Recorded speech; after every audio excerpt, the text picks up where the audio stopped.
Hello, everybody. Welcome to another episode of the Comic Source Podcast. I'm your host, Jace, returning creator, writer, someone I consider a friend, coming back on the show to talk about his latest young adult novel from Mad Cave. My pleasure to welcome Richard Ashley Hamilton back to the show. Richard, it's great to see you. It's great to see you. Thank you for having me back. You're so kind, Jace.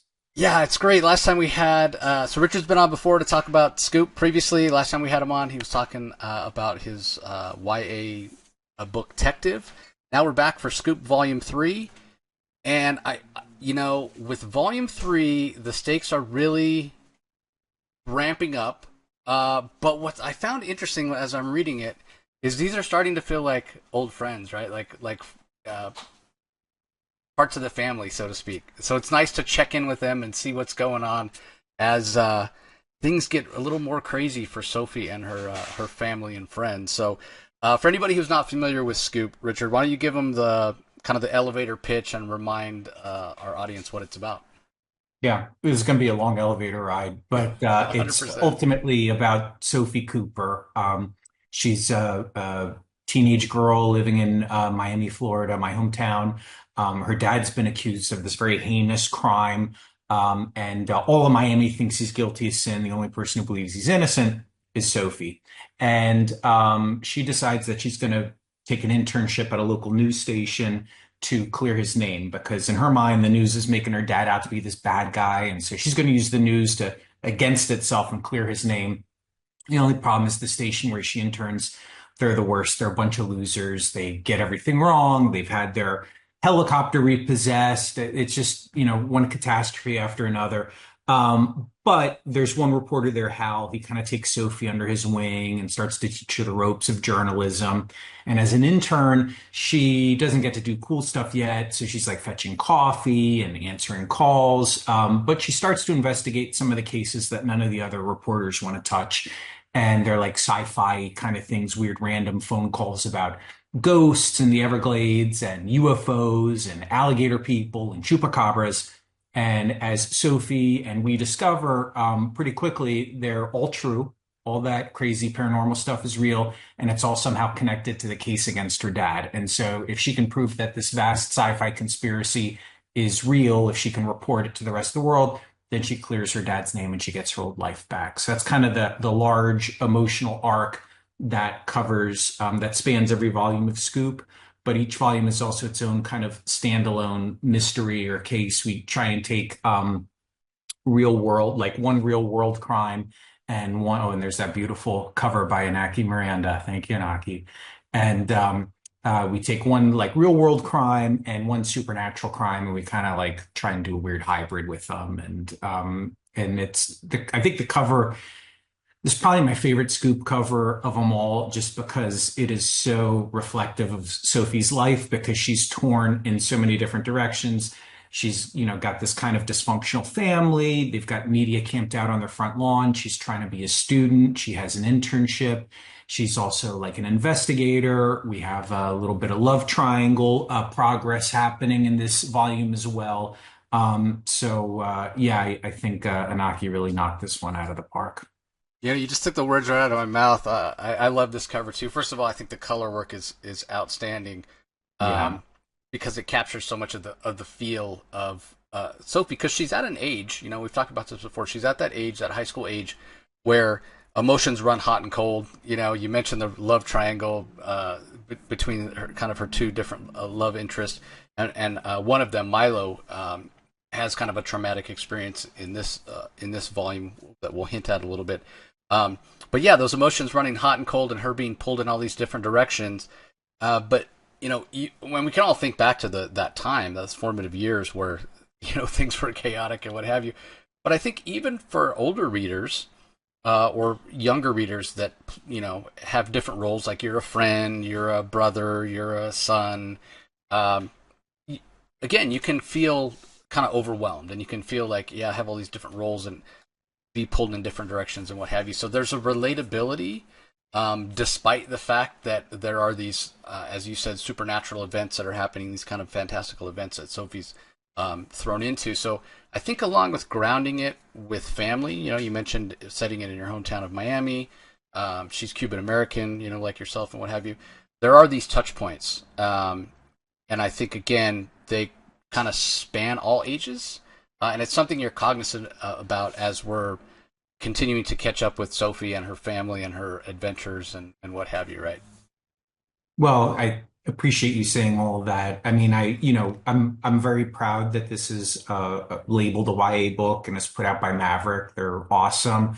But I would say to any of your listeners or viewers who like don't regularly pick up YA comics, if they're more like our age or whatever, I'd still encourage you to sort of forget that YA label and just check it out because and I may have mentioned this one of the last times I was on here, Jace, but I always write these things for everyone and not necessarily all ages because I think in comics, like when we hear all ages, it sounds like very young or like Right. dumbed down, like intentionally.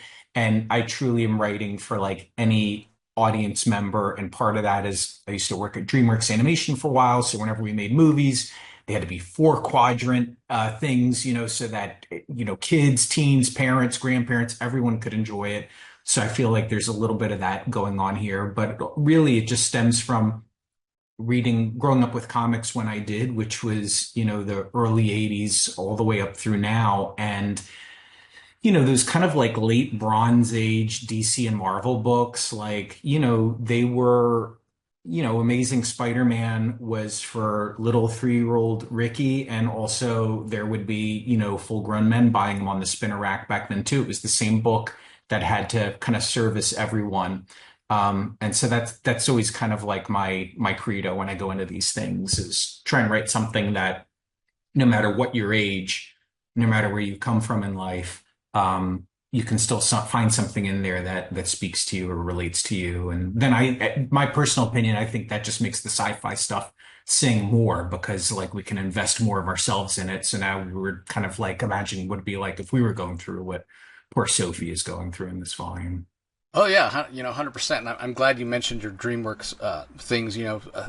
Because How to Train Your Dragon on a lot of people's mind. The live action's coming, and that Oh yeah. certainly is a property. Trolls is another one that kind of spans different age groups. And that's the other thing that I want to mention. With this is true of Scoop Volume 3, also of the previous volumes as well. Which, if you haven't read any of them, then hey, you're in for a big treat. You have a big chunk of story that you get to experience, but being able to share it, right? Because it really does appeal to multiple demographics. So if you're trying to get your kid to read, or you want to just share some time with them, read this together. You each read a few pages, you talk about it, or you read it together as a kind of a bedtime story, or that sort of thing. Because again, the theme of family is a big one for Sophie. Because as Richard said, her family's going through a lot, and this particular volume starts off with Sophie's mother taking her back to Cuba to kind of show her where she grew up, and we get a little bit of her past, and it kind of opens Sophie's eyes, which I think it's relatable. So often, especially as younger children, we kind of see our parents, we put them on a pedestal, and we forget that they're human and they've gone through stuff too. Yeah. So I appreciated that. Can you talk a little bit about choosing to do that, choosing to give some pass for Sophie's mother, and it was eye opening for Sophie when she kind of had a chance to see some of the things that her mother went through. Yeah, well, I mean, it came from a few places. One is again sort of harkening back to the world of animation. In animated films, mom characters don't last too long. Unfortunately, they're usually offed pretty early on to motivate your main character. So some of this is a reaction to that. And also, like, even in my super long elevator pitch, it's all talking about Sophie's dad being accused of this crime. So he's kind of had quite a bit of the spotlight. And I felt like the mom, Dulce, is kind of holding the family together sort of quietly in the background. And I wanted to shine the spotlight on her, kind of mix it up a little. Um, but mostly it's just based on my mom's experience emigrating from Cuba. I mean, when she did it with my grandparents and my uncle, that was in 1960. So I've sort of had to update it a little bit. Sophie's mom's a bit younger than my mom. But all that stuff about spoilers. There's a dog that Dulce leaves very suddenly when she's a child from Cuba, and her parents kind of whisk her away, and that's the way it was for my mom. And my mom had to leave behind this little puppy that she loved, and Dulce has to do the same thing in our story. So there wasn't too much invention when it came to all the Cuba stuff, and I like we were saying about family before, like, growing up in Miami, growing up with like any kind of Cuban or Latin background, your family's very important to you, very close to you. And in fact, my grandparents lived right next door to us in Miami for a really long time. So I got the benefit of just knowing them very well and hearing all their stories about Cuba and how they came over, how scary that was, how they really had to restart their entire lives in the Hmm. United States. And matter of fact, in kind of the back matter in this volume, we talk a little bit about that. It was my editor, Christina Harrington. It was her idea to like, kind of talk about the real historical stuff that informed all the Cuba segments of Scoop Volume 3. So, anyone interested in that can check all that stuff out. It even has my grandma's black beans recipe, which is it's pretty tasty. So I think it's worth the cover price just for that, honestly. Oh, that's fantastic. The other thing that kind of struck me with this volume, being that it's the third, and I mentioned it kind of feels like catching up with old friends or family members you haven't seen in a long time. Sophie's clearly going on a journey, and that's not finished yet. This one ends on a bit of a cliffhanger. Um, but there are other characters that are really evolving as well. And the one that I might be most interested in, other than Sophie, is Hal. Like when I Hmm. think back to when Hal first showed up, um, he was so self-involved, and Hal's this reporter at the station that Sophie's interning at, who's supposedly seen it all and done it all and kind of a know-it-all, and he's always, you mention something and he's always trying to one up you. Oh well, when I was talking to Walter Cronkite, or well, at the Yeah, he's a Kennedy notorious assassination. name dropper. Yeah, yeah, exactly. Um, and not that he's shedding himself of that habit, but he's much more self-aware. Uh, as a person, and it's clear that he has an affinity for Sophie.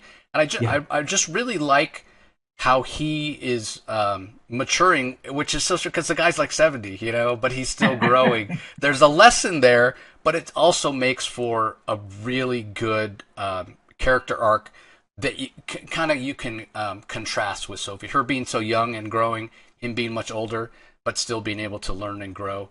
Was that purposeful? Did you really? Hey, I really want to kind of take Hal on a journey as well. Yeah, it very much was. I mean, I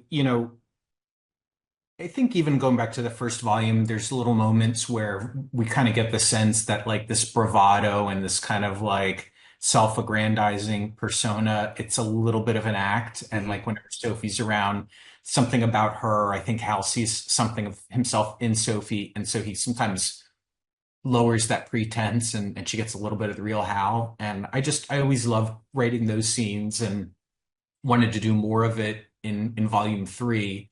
And but I mean, I think the real thing, Jace, is kind of like a sort of behind the scenes aspect of it, which is Scoop started out at another publisher. The first two volumes were released several years ago, and they sort of came and went. Nobody really knew about them.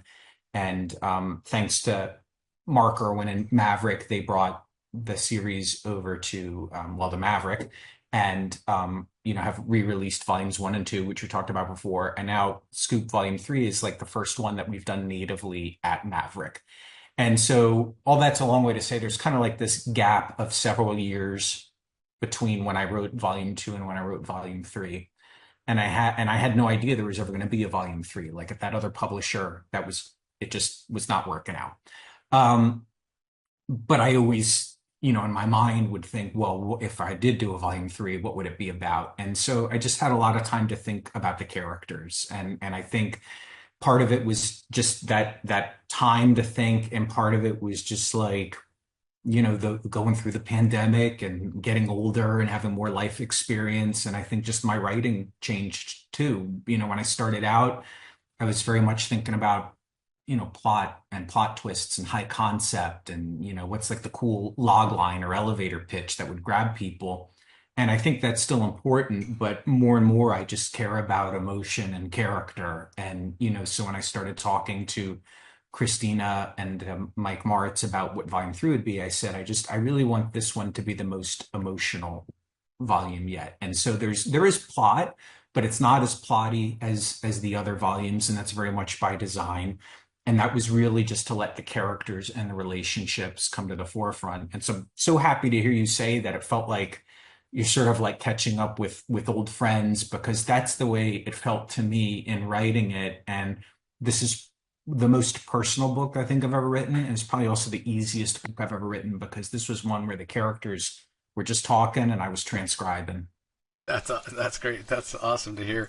Because again, like Richard said, it's not that there's not a story here, and in fact, the plot is sort of driven by Sophie herself, by her emotion and her immediacy to get back home. We mentioned starts out she's in Cuba with her mother, and then she kind of has this vision of one of her friends being in danger, and that sort of drives the plot. So it's very emotionally driven, with her desire to go and try to protect her friends, which is something that she's had from the beginning. You mentioned kind of her overall drive when we meet her is to prove her father's innocence. And in this volume specifically, it really shows that it's not just her father that she would go out on a limb for, but it's her family, the people that she cares about. And so I thought that was done very well also. Um, we mentioned the cover by Anaki Miranda, but we can't talk about this volume without talking about the interior artist, Pablo Asuno, because I thought, again, like coming home, as soon as I opened the digital file and seeing that art and seeing Sophie and her friends, just brought a smile to my face. So now that you've worked with Pablo on a few different properties and coming back to do a second volume of, because he didn't do the art on the first one, but he did on the second one and now this one. Was Right. that like coming home as well? Was it like, hey, catching up with an old friend, Pablo and I working on a scoop story? It was, but it's also like that friend has gone away and has come back like even hotter or something, like, like, because it was the same thing for Pablo. A couple of years had gone by, and Pablo's art in volume two blew me away. And, it was one of the reasons I was so bummed with that other publisher when it didn't look like we'd get to do any more volumes. Like, I want to keep working with Pablo. But same thing in that span of a couple of years behind the scenes, his his art just like kind of took a quantum leap to the next level. And so I love what he's done inside this book. And I also think like him paired with Simon Robbins, our colorist. Now Simon has recolored, sorry, every volume of Scoop. So when Maverick re-released volumes one and two, they recolored them. Dave Lanphier relettered them. They're all like remastered. But this is like the first, volume three is the first time where Pablo and Simon and Dave and I are all starting together on page one, panel one. And so, I mean, this maybe is just me, but I feel like everyone is really gelling in this volume in a way that they just didn't have the opportunity to do in the last volume because they were all working at it at different times, Right. right? Yeah. I just it like there are just some pages where I keep looking at it and I'm like, I can't believe my name is on this book. Like it's nothing to do with my writing or my script. It's like the art is so beautiful. I'm like, what the hell am I doing here? One of these things is not like the other. But there's one page in particular, and there's not even any sci-fi or action or anything, but it's Sophie waking up with the start in her hotel room in Havana, the one that she shares with her mom. And it is just some of the most beautiful illustration and acting from Pablo, and the coloring from Simon is great. And I think there's maybe not even any dialogue on the page. There are some sound effects, and Dave did a great job with that too. But that's one where like my stupid word balloons aren't cluttering up anything. It's just like these masters doing their thing. So again, I feel like that's worth the cover price alone. That and the black beans recipe for my grandma. It's like what a bargain Scoop Volume 3 is. Yeah, there's definitely an energy to this volume. Again, I enjoyed the first two volumes very much, but I don't know that I could have put my finger on it. But I think it's what you're saying, the fact that you guys all got to work on this kind of simultaneously, um, because again, there's an energy, and it's not frenetically paced by any means. It's paced very well, and we're going to talk about the pacing next. But yeah, there's an energy that I was it felt a little different. Reading this one felt a little bit different. But I mentioned pacing, and you kind of alluded to it before, that we have kind of the overarching story and journey for Sophie trying to clear her father's name, and there's some other kind of long-running plot threads. Certainly, her love triangle that you mentioned, but the fact that you get a satisfying story within each, with kind of the mysteries. There's a sort of a murder mystery in this one, and then a larger mystery of what we've seen Sophie dealing with the supernatural in the first couple volumes. How challenging is that to have those different plot threads that are also moving at a different pace? Does it make it harder? Is it easier when you kind of do just kind of one and done?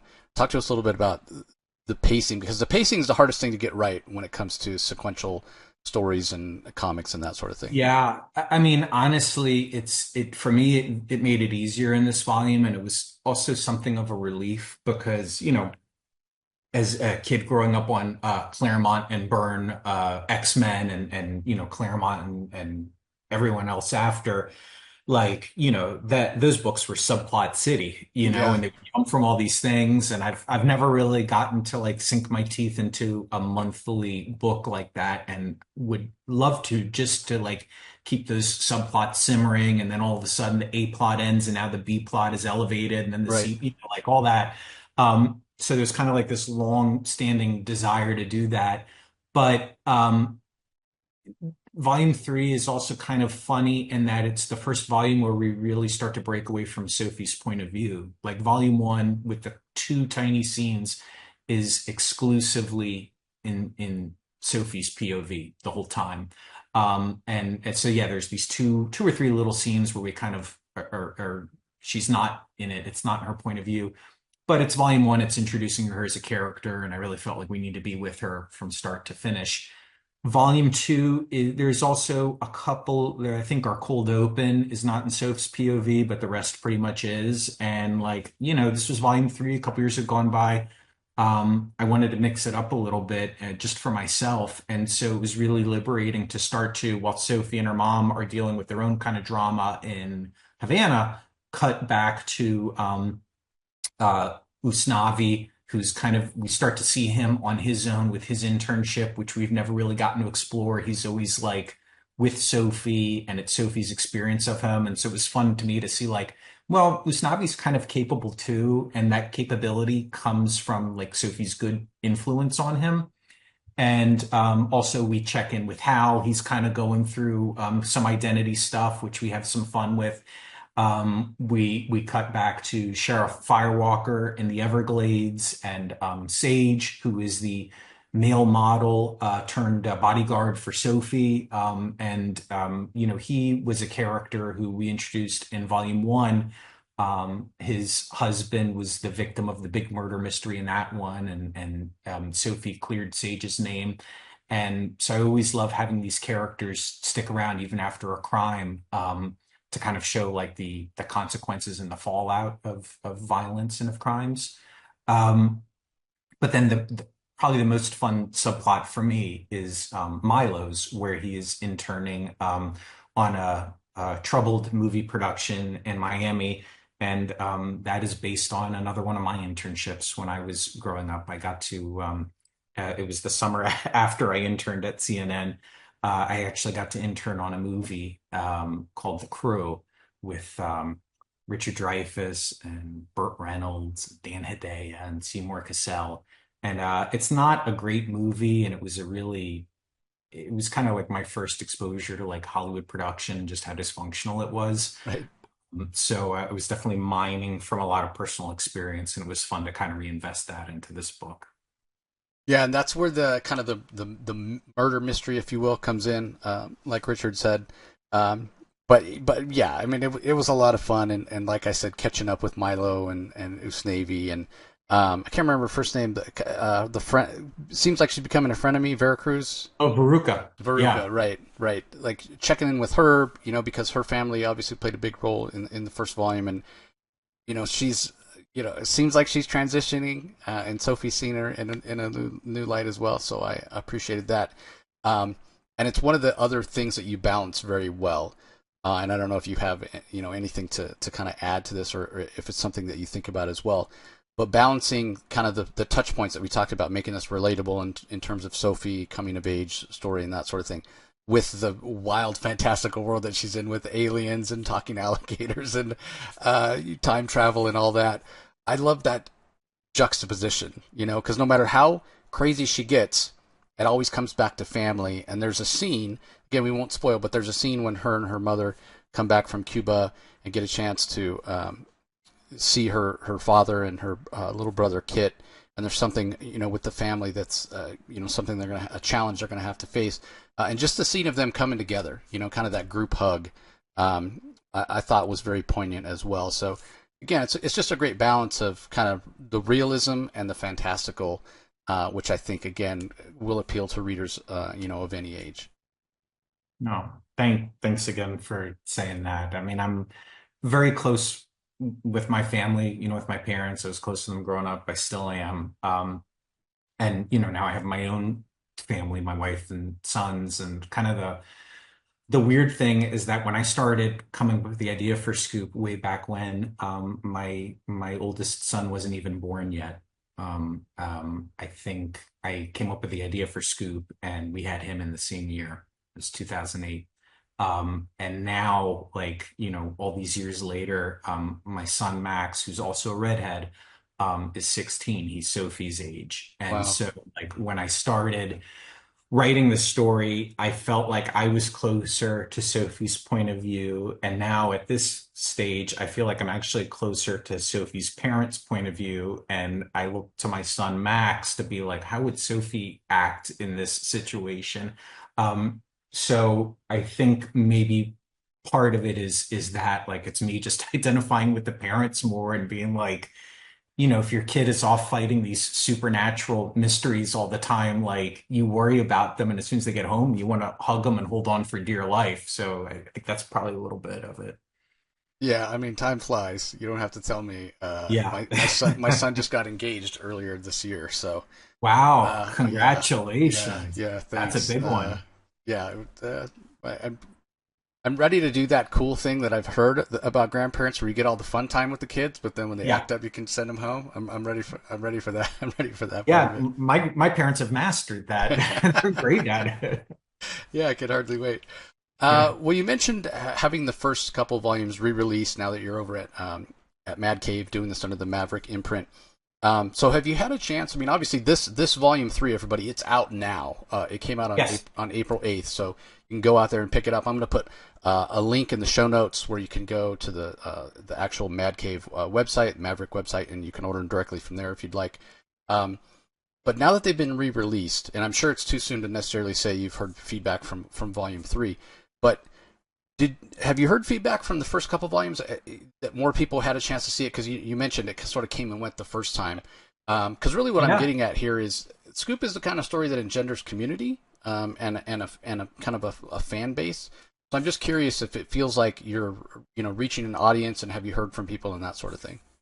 Yeah, thank you for asking that. Yeah, the huge difference between Maverick and Mad Cave and my previous publisher is that Mad Cave actually advertises. They actually spend money to promote the books. You know, what a concept. Yeah, no kidding. So yeah, now people actually know about Scoop and been reading it, and it's been very gratifying. Like I have some fan mail, and we've gotten really great reviews from places like Kirkus and Publishers Weekly and School Library Journal. They're not like sort of like the places that I think a lot of comics fans go to for coverage of graphic novels, but in the publishing community, Kids Lit and YA and middle grade, those are kind of like, as I've come to learn, they're pretty big deals. Oh So the yeah. fact that they've embraced Scoop and Tective actually is awesome. So I feel like we're still getting the word out. It's too early, like you said, it's too early to know about volume three because it just dropped basically today. Yeah. But my sense is that there's a bit of a cumulative effect going on, and like, even just for me, like I still, go to the comic shop pretty regularly, but there's so much stuff out there. There's a lot of books I missed the first time around, but if I see, if I keep hearing kind of like good word of mouth and I see that it's gotten to like a second or a third trade, I feel like I'm a lot more likely to go in and check out the first trade because I know there's more story coming. And so I just have a hunch that that's what's going on with Scoop right now too. Yeah, I mean, you've really set it up as this sort of timeless tale. It's not grounded. You don't use slang or that sort of thing where it can be dated, and a lot of the themes and plot points we're talking about are timeless. When it comes to sci-fi and family and that sort of thing, any era really it can fit into. And so, you mentioned Kirkus, you mentioned Scholastic is another one.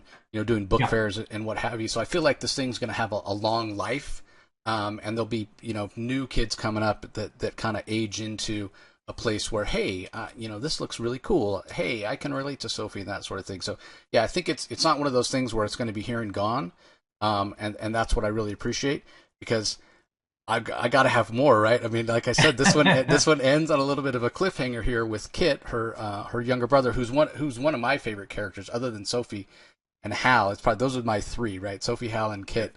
Because Kit reminds me of myself when I was a kid, like maybe a little too smart for his own good, a little bit of a smart mouth, and Yeah. yeah, but just really intelligent. And he's in a little bit of trouble at the end of this one. So, Yeah. uh, talk about deciding to end on that big of a cliff, because it was like I knew that was the last page, and I was like, "Damn it, Richard! How long am I gonna have to wait for the next one? I want to know what's gonna happen." Good, it worked. I'm so happy to hear that. Your suffering delights me, Jace. It was honestly a function of Maverick and Mark Irwin just saying, like, not only are we going to re-release volumes one and two, but we're going to do volumes three and four as well. And so once I knew I had that runway Mhm. and that there was going to be a fourth volume, it really allowed me to do kind of like a more of a long form story. Like the previous volumes have ended a little bit on cliffhangers, but a little bit not, Right. because I never if there was going to be volume two or volume three. But the volume four is being worked on right now, and it begins in pretty much a direct pickup from volume three. So that's like kind of a first for the Scoop series. And it was just kind of this. It was also born out of like Sophie's arc for this volume. It's serialized fiction, so we can't have her completely change drastically volume to volume, but I do want her to grow in each one, and kind of like her perspective about the news and the place of news in the world. I feel like that needs to evolve volume to volume as well. And without spoiling any of the story, I think one of Sophie's big realizations in volume three is like she's been so fixated on this pursuit for the truth and clearing her dad's name and justice that she's maybe gotten a little sort of I guess self-centered, like she's really kind of, it's not an intentional thing, it's not a malicious thing, but she hasn't been paying as much attention to the other people around her in her life. Her little brother Kit being the prime example, but even Milo and Usnavi and even Hal, who's in his weird way been looking out for her all along. She's kind of like just been so focused on her quest that she hasn't maybe necessarily been there for them in the way that she wants to. And so that's kind of like the big growth for her. And the scene that you mentioned with Veruca Veracruz, her kind of like the mean girl nemesis at her school. We do kind of a little twist with Veruca, and that really changes Sophie's um, kind of viewpoint of like how she's been interacting with everyone else in her life. So that was it, and we just really wanted to drive that point home with a big cliffhanger, and this sort of plan for Kit and the big reveal for his character is something that I've been holding on to since 2008 when I came up with this thing, and it's really nice to see it finally come out into the world and like be made real now here in 2025. Yeah, it Just a was. breezy 17 years later. Yeah, again, it was a great cliffhanger, a great way to end because there's that sense of danger for Kit and mystery, but really done well because the other thing is that the other character that shows up on that final page, it's the first time we're seeing them, and it does. So even though it ends on a cliffhanger, it hints that oh, we're reaching the end game now, which I appreciate. Right? It's not just a cliffhanger for a cliffhanger's sake. It's like, oh, the story's going to continue. Kit's in danger, but now we're seeing this other character, that we haven't necessarily seen before. We know things are coming to a head, if you will. So I really appreciated that. And again, the like the way that, especially the color on that page, the way it's Oh mostly yeah. gray, Yeah. really was like dun dun dun. You know what I mean? Yeah, well, good. I'm glad. It's funny because when I looked back at my original notes, again, like back in 2008, when I started thinking about Scoop, basically I was just sad that Veronica Mars was taken off the air and like I wanted a girl detective in my life. But it was the original notes were kind of plotted out for at least 4 volumes, and that story that I mentioned in the long elevator pitch in the beginning about the dad and the case against him, the idea was that that would be resolved at the end of the 4th volume. And so, yeah, we are closing in on the end game of that overarching mystery in Scoop since the first volume. So it has been building to volume 4, volume 3's like the real linchpin in the whole thing that really kicks it into high gear. And a lot of the details have changed along the way from those original plans. I think all for the better and all because of the collaboration with our great artist team and Christina and Mike editing this thing and just constantly improving the story. But yeah, we're closing in on that ending. So but I would say in true Scoop fashion, even our endings always leave like little breadcrumb trails for potential other mysteries down the road. So Yeah, I would be kind of surprised. I almost don't want Sophie to choose between Ustavi and Milo. Like if that's left dangling, I'm fine because I like them both. I don't yeah, know that I necessarily want her to choose one or the other.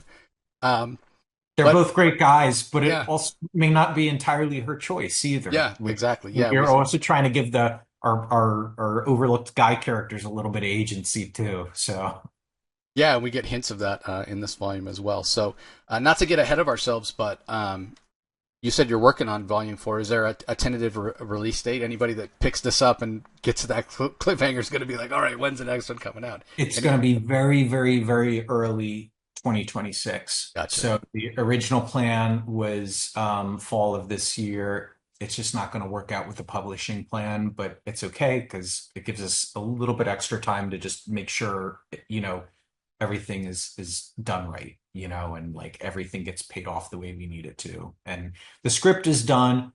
Pablo is, I think, 2/3 of the way through illustrating it. It looks awesome. Simon has started coloring. Dave has started doing letters. It's really cool. I feel like it also has an urgency and an energy to it, although a little different than the volume 3 urgency and energy, which I like. It keeps it interesting for me. So, yeah, we'll. I'm sorry about that kind of the longer break between volumes 3 and 4 because I think we had about once Mad Cave started releasing Scoop, each volume was coming out about 6 months apart. This is a little bit of a longer stretch, but I think it's going to be worth it. Yeah, I mean, I'm happy to wait if it means it's going to be that much better. And anybody out there that hasn't had a chance to read any of these, okay, now you got your timeline. You got a little bit of time, but Yep. again, link in the show notes for all 3 volumes. You can go and order them and check them out. So as we're winding down here, Richard, it's always great to catch up with you. But anything else that you want to share with our audience?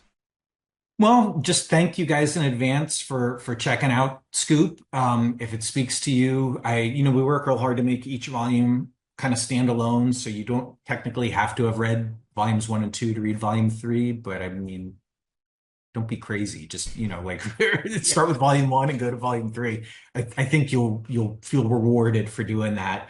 And to those who have already picked it up and like it and are writing in nice things, thank you. Really appreciate it. It's very gratifying for me and the whole team. And the other big thing, I think last time I was on here, Jason, I mentioned that we were about to do it.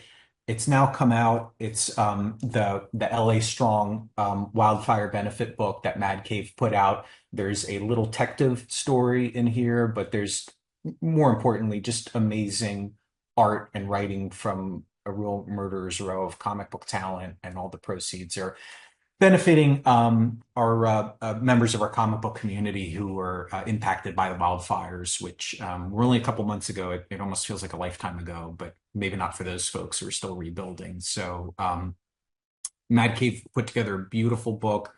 It was edited by Sarah Brunstad, who I'd never met before, but she did an amazing job. And they're still out there, still on sale.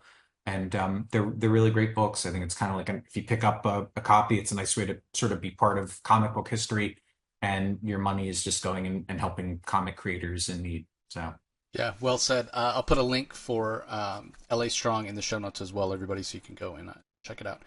thank Well, you. again, great to catch up, Richard. You want to remind everybody where they can follow your work online? Oh yeah, thanks. It's just my full super white waspy name at Richard Ashley Hamilton on Instagram and X and Facebook, and I'm on Blue Sky too. I have, I think, a whopping 10 followers on there. Still really lighting the world on fire on Blue Sky. But yeah, I'm not that hard to find, so please reach out. And I love talking not just about my books, but comics in general. And I'll be at a couple of shows this year. I'm sure I'll be at San Diego. I'm going to be at the American Librarian Association in Philadelphia in June. And then actually this month, the end of this month, is the LA Times Festival of Books. I'll be there. So if we have any West Coast folks who are in the area, it's an awesome event. Mad Cave puts out, they have really great presence there. And there's a lot of really cool books. And you can come and we can rap about Scoop or Detective or whatever you want. Sounds great. Well, I'll put a link to the Instagram and the Blue Sky. Let's get that 10 followers boosted up on Blue Sky, everybody, so you can go and give Richard a follow. So It again, keeps Richard, me humble. yeah, It's good. 100%, 100%. Well, it's always great to talk to you. I love having you on. I love that I get the chance to check out these books and talk about them with you. So thanks for taking the time. Likewise. Thank you, Jace. Really appreciate it. Yeah, and on behalf of Richard and myself, we want to thank everybody out there for joining us, whether you're checking us out on YouTube or the audio only feed. We really appreciate it, and we'll talk to you next time.